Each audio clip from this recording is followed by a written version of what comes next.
Bonjour mes amis, bonjour YouTube. J'espère que vous allez bien.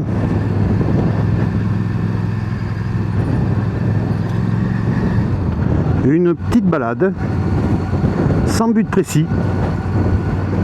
J'ai besoin de tester mon nouveau micro dans le casque. Un micro sans fil DJI Micro Mini, à la place de l'ancien micro filaire que j'avais et qui, avec la DJI Action 4, ne donnait pas satisfaction. Donc là on va voir. Et en plus j'ai rajouté une caméra. Donc j'ai ma caméra de menton, ma caméra de guidon. D'ailleurs je vous fais un petit coucou. Et maintenant j'ai une caméra située derrière mon pied gauche pour donner un autre angle de vue. Ben voilà, le motovlog c'est ça, c'est chercher des solutions, s'améliorer. Alors aujourd'hui il fait très doux, on frise les 15 degrés. Le risque de pluie est faible à inexistant d'après la chaîne météo. Pas de risque de pluie d'après Météo France. On verra.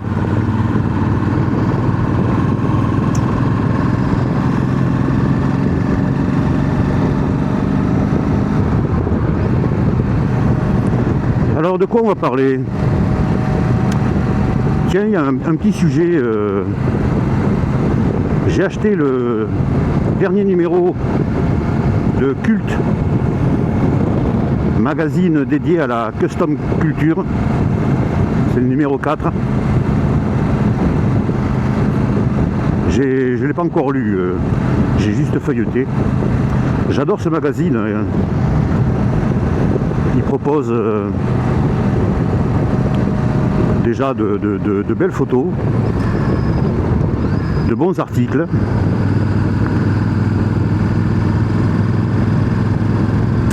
Et donc la custom culture, qu'est-ce que c'est?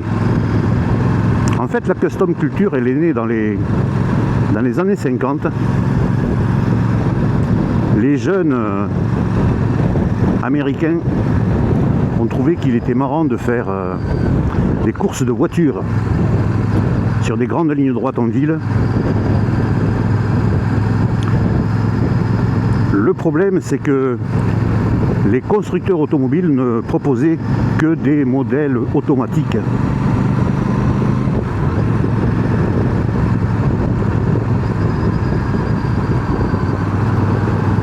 Et donc, ces jeunes ont récupéré des vieilles voitures, des Ford T, qui étaient manuels. Le problème, c'est que les Ford T, ou les voitures similaires, n'étaient pas très puissantes et très lourdes. Et donc, ils ont commencé à les désosser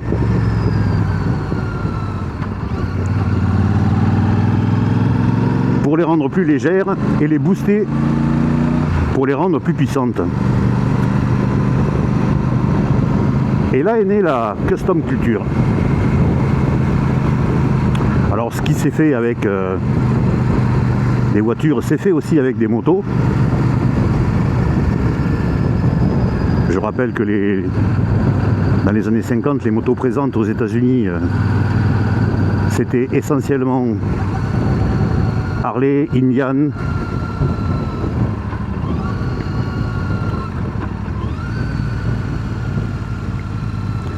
D'ailleurs à ce sujet, dans les années 50, Indian, au sortir de la guerre, était pratiquement ruiné, ne pouvait plus produire de modèles. Les chaînes de fabrication avaient été pillées par l'effort de guerre. Et qu'est-ce qu'a fait Indian? Eh bien, Indian a acheté des Royal Enfield en Angleterre, les a rebaptisés Indian, et donc dans les années 50, les Indian qui roulaient sur les routes américaines étaient des Royal Enfield. Vous ne le saviez pas ça, hein?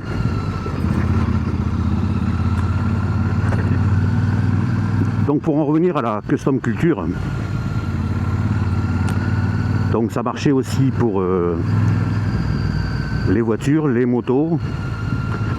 Ces motos qui étaient lourdes et qu'il a fallu alléger et booster aussi.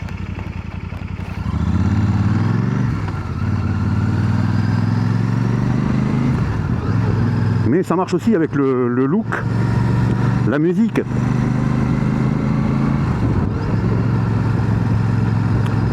Et donc c'est toute une culture qui s'est mise en place des années 50 aux années 80. Dans les années 80, ça a baissé un petit peu.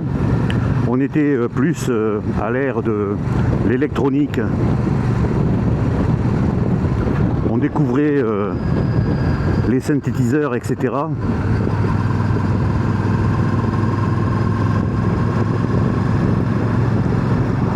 Il y a eu les crises pétrolières qui ont fait que les courses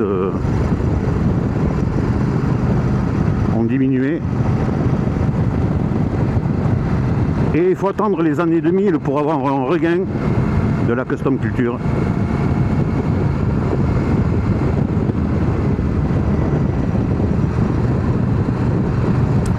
La question qu'on peut se poser, c'est que bon, c'est un mouvement américain. On comprend bien qu'aux États-Unis, il est facile de modifier des bécanes sans être trop inquiété. De plus, les infrastructures se prêtent à ces courses, etc. Mais qu'en est-il en Europe? Et plus particulièrement en France?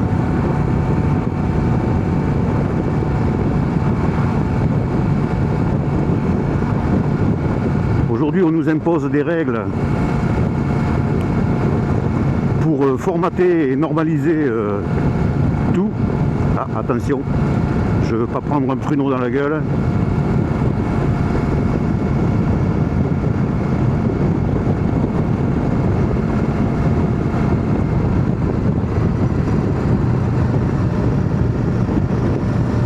Oh là là.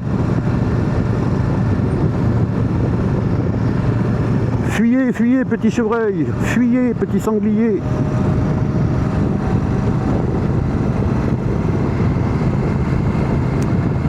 Oui, donc le but de la custom culture, c'est aussi de se démarquer des standards, de personnaliser son véhicule.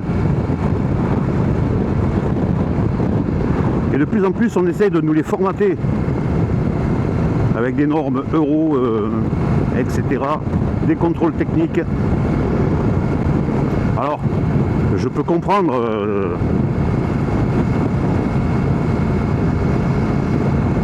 qu'il faille sécuriser un peu tout. Mais on nous enlève des droits, et notamment le droit de modifier sa bécane. Ou alors il faut être inventif et essayer de soit jouer avec les règles, soit ne pas en sortir. Je prends un exemple. J'ai changé mes silencieux parce que je trouvais que le bruit d'origine n'était pas transcendant. Pour des silencieux hard, ben, j'ai pris des homologués pour pas avoir de problème. Alors j'aurais pu prendre des non homologués et le jour du contrôle je remets mes pots d'origine et après je remets mes hards. Mais bon. D'autant que les homologués sont plus chers que les non homologués.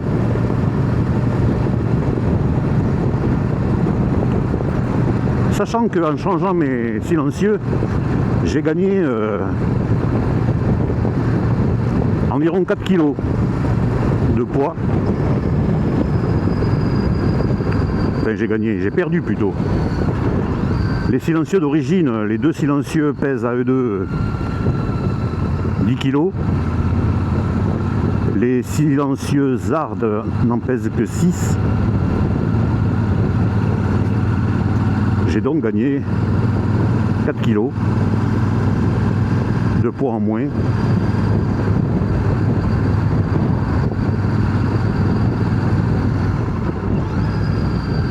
En plus d'un bruit qui me plaît plus.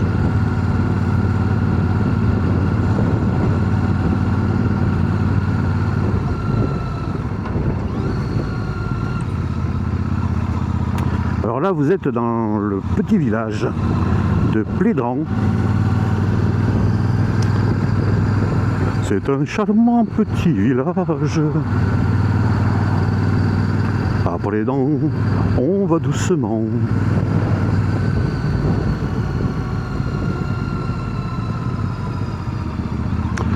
Je vous dis, je suis parti sans but. Et en parlant, je me suis même pas aperçu que on était arrivé à Plédran.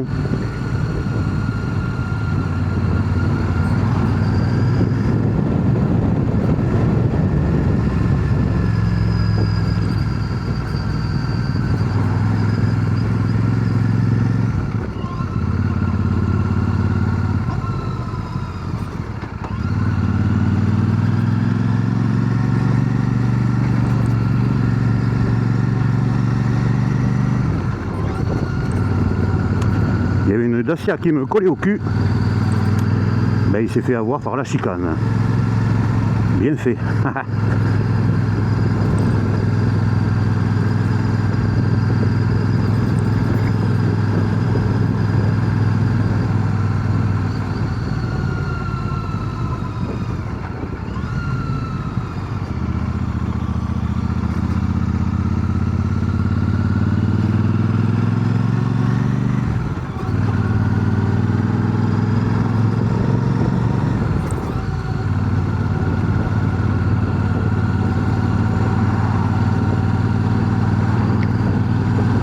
En parlant de custom culture, il s'est passé à peu près la même chose en Angleterre.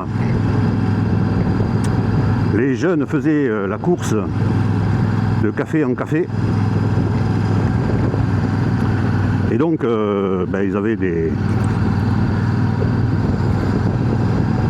bécanes qu'ils ont améliorées. Ils les ont allégées. Ils ont mis des carénages.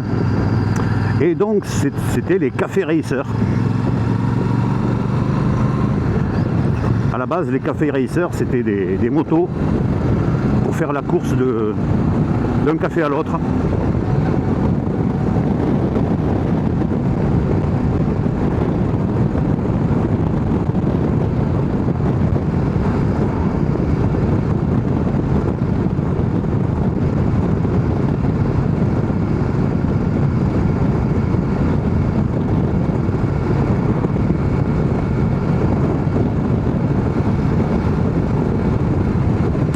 J'espère que le son est bon, que je parle pas dans le vide.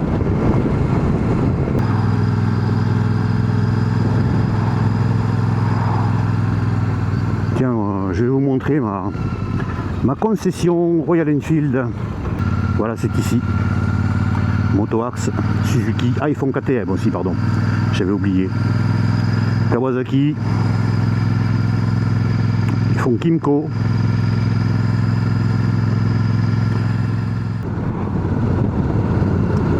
Et voilà, Plug-sur-Lit.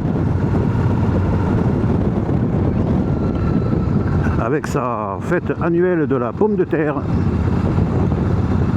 Oui, oui, ils ont osé.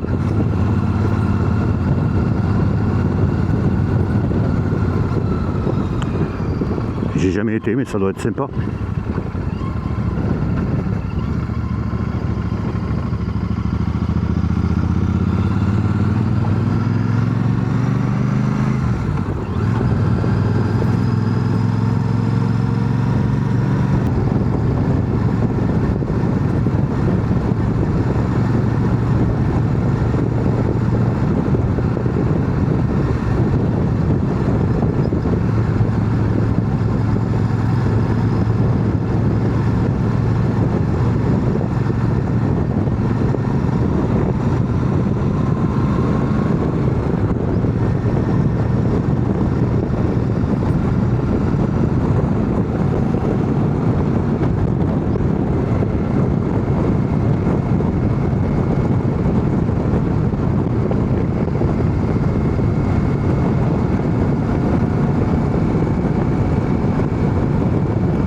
J'aime quand la route est à moi comme ça.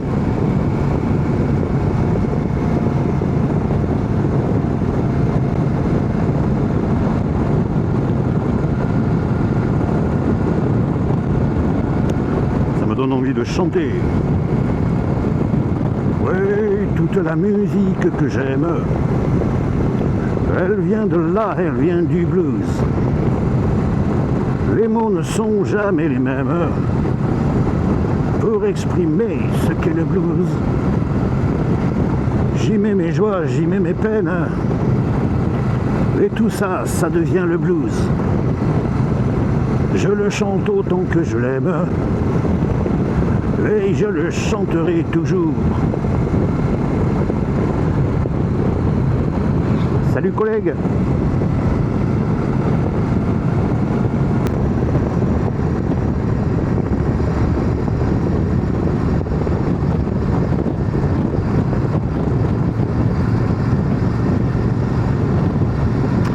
Mon village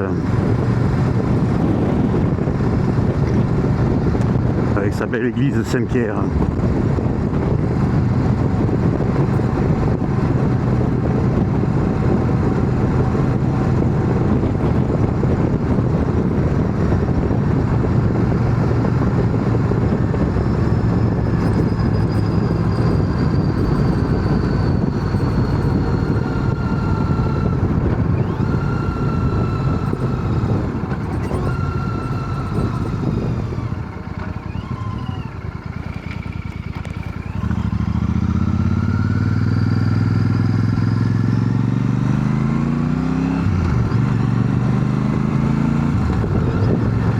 Eh bien, c'est ici que je vais vous laisser. J'espère que cette petite balade vous a plu. Si ça vous a plu, n'hésitez pas à liker, à commenter, à vous abonner. Très important les abonnements. Vous, ça vous coûte rien. Et nous, ça nous permet d'avoir de la visibilité.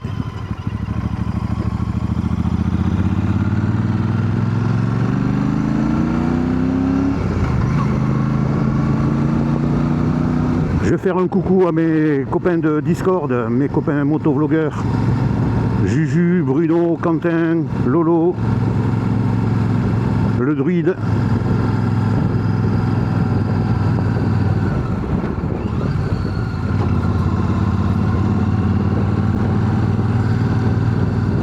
Une bise aussi à Hors de Sentier, Céline. Voilà toute cette petite communauté qui vous fait voyager à travers leurs balades, leurs réflexions. Ciao, ciao, ciao les amis!